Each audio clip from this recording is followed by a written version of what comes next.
Good day everyone. Today, I will be presenting on the topic of recycling plastic, which is an essential part of sustainability and waste management in the modern world. To begin, let's take a look at the contents of this report.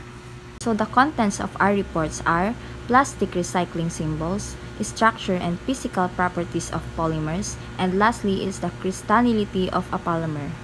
Before diving deeper, let me highlight the objectives of our report. First is to know the different recycling symbol and also the polymer sustainability for recycling. But before we continue our report, we will be having a short quiz and answer it in a Google form. So next, let's have the introduction. The plastic pollution crisis demands immediate attention. Recycling plastic is crucial for mitigating environmental degradation, conserving natural resources, and ensuring a healthier planet.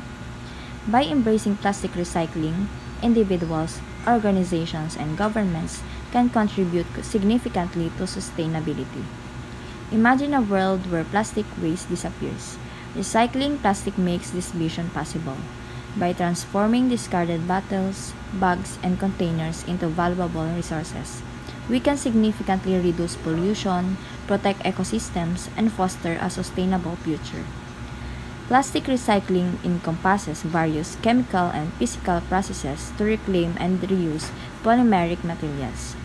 This involves polymer degradation, separation techniques, and reformulation into secondary raw materials. Effective plastic recycling requires understanding polymer chemistry, waste management, and sustainable practices. Plastic recycling symbols. These symbols are numbered enclosed in a triangle of arrows, designed to identify the type of plastic resin used in a product. These symbols play a key role in guiding us on how to dispose of and recycle responsibly. 7 types of plastics. Number 1. Polyethylene terephthalate, common in water bottles, soft drinks bottles. Number 2. High-density polyethylene. It is used in milk jugs and shampoo bottles. Number 3.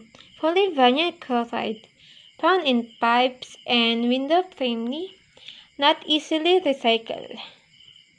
Number 4. Low-density polyethylene. Used for plastic bags, squeezable bottles. Some recycling programs accept it. Number 5. Polypropylene. Found in yogurt containers and straw, increasingly recycled. Number 6. Polystyrene. Found in styrofoam cups and takeout containers. Lastly, number 7. Other. Includes polycarbonate, hard to recycle. Why is it important to understand these symbols? Educate consumers on proper waste segregation. Support recycling facilities in sorting materials efficiently, and help reduce landfill waste and environmental pollution. Challenges in recycling plastics. One of the main challenges we face is the contamination of plastics and the high cost of recycling some materials. This is why public awareness is so important. What can we do? Number 1. Segregate waste properly. Number 2. Reduce single-use plastics. And last, number 3. Advocate for better recycling policies. Understanding plastic recycling symbols is a small yet impactful step towards protecting the environment. Structure and physical properties of polymers. Polymers are large molecules composed of repeating structural units called monomers, linked together by covalent bonds. Their structure and physical properties are influenced by the type of monomers, their arrangement, and how the polymer chains interact with each other. Structure of a polymer. Linear polymers, chains of monomers linked in a single line. These can pack tightly, often leading to high-density materials. Examples are polyethylene and PVC. Next is branched polymers, have side chains branching off the main chain. This reduces packing efficiency. Example is low-density polyethylene or LDPE. Next is cross-linked polymers. Chains are interconnected by covalent bonds, forming a network structure. Example is vulcanized rubber. And last is network polymers, highly cross-linked polymers that form a 3D structure. Example is epoxy resins. Physical properties of polymers. Number 1 is mechanical properties. Strength depends on molecular weight, cross-linking, and crystallinity. Elasticity. Elastomers like rubber are highly elastic due to their ability to stretch and recover. Toughness. Combination of strength and ductility influenced by chain interaction and crystallinity. Number 2 is thermal properties. Glass transition temperature. Temperature at which the polymer transitions from a hard, glassy state to a flexible, rubbery state. Melting temperature. For crystalline polymers, the temperature at which the ordered structure breaks down. Number 3 is optical properties. Transparency. Amorphous polymers like polystyrene are typically transparent, while crystalline polymers are often opaque or non-transparent. Color. Depends on the chemical. Number 4 is chemical resistance.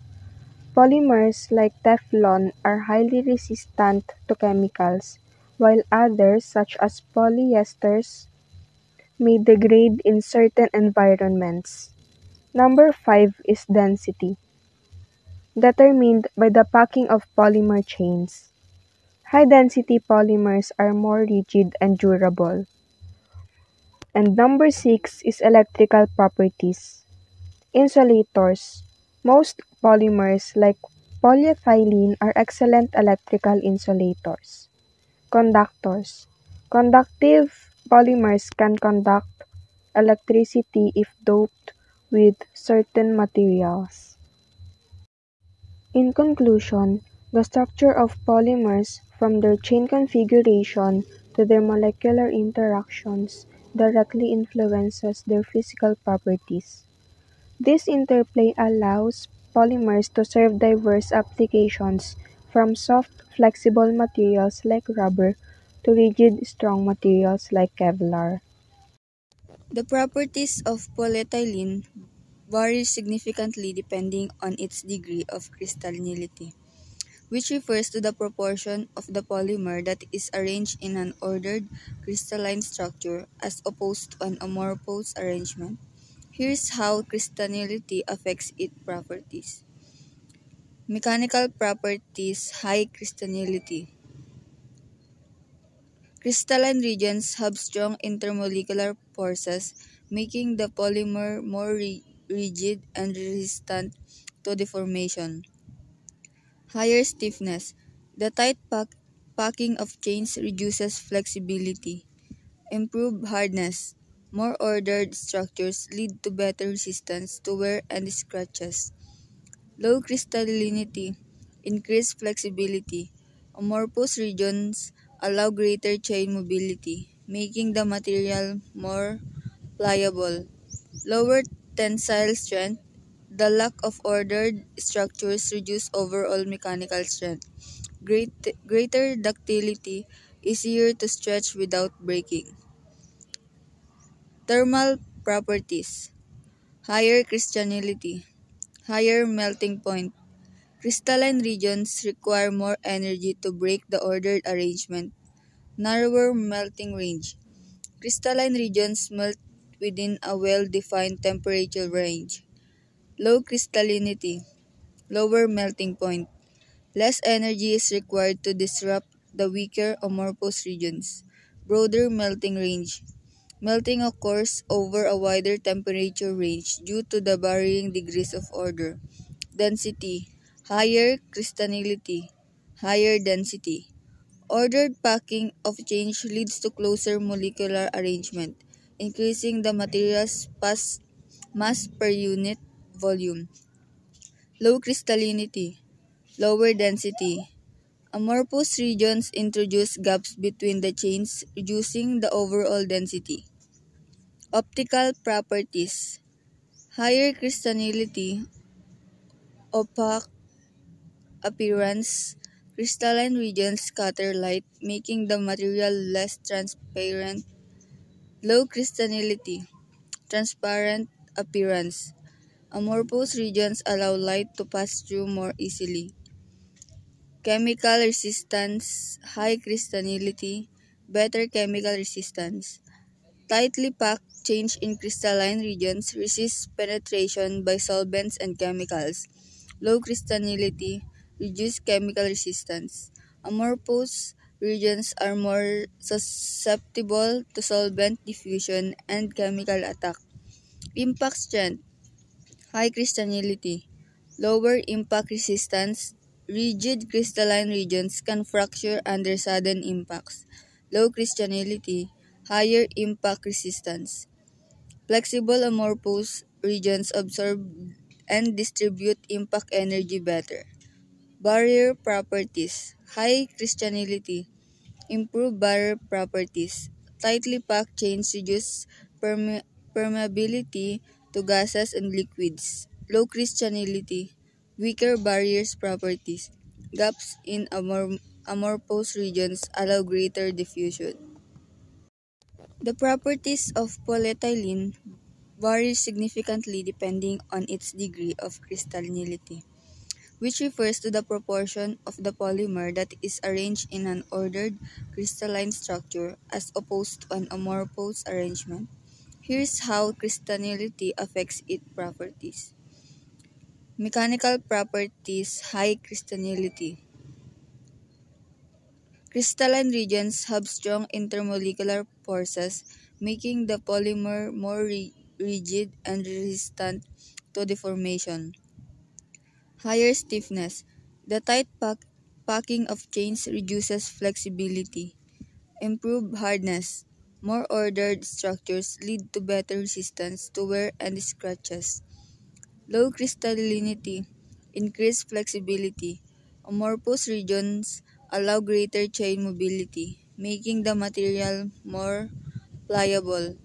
Lower tensile strength.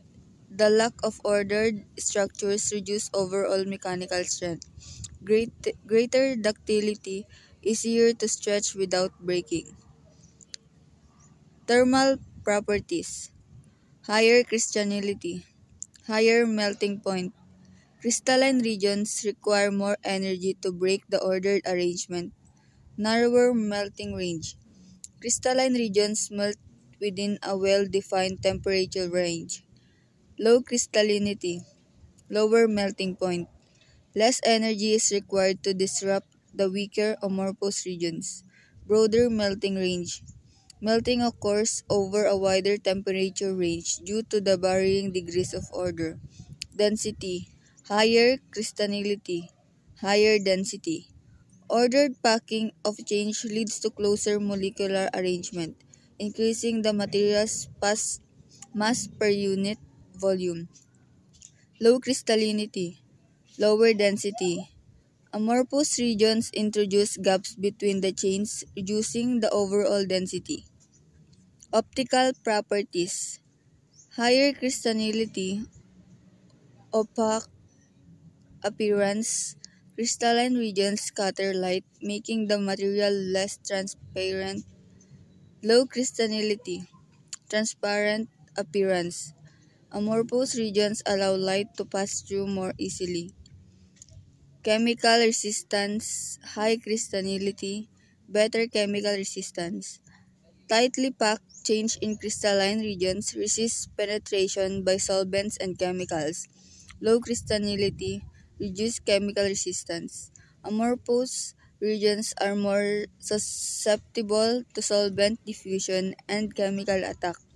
Impact strength, high crystallinity, lower impact resistance. Rigid crystalline regions can fracture under sudden impacts. Low crystallinity, higher impact resistance. Flexible amorphous regions absorb and distribute impact energy better. Barrier properties. High crystallinity. Improve barrier properties. Tightly packed chains reduce permeability to gases and liquids. Low crystallinity. Weaker barriers properties. Gaps in amorphous regions allow greater diffusion. That's all. Thank you and God bless.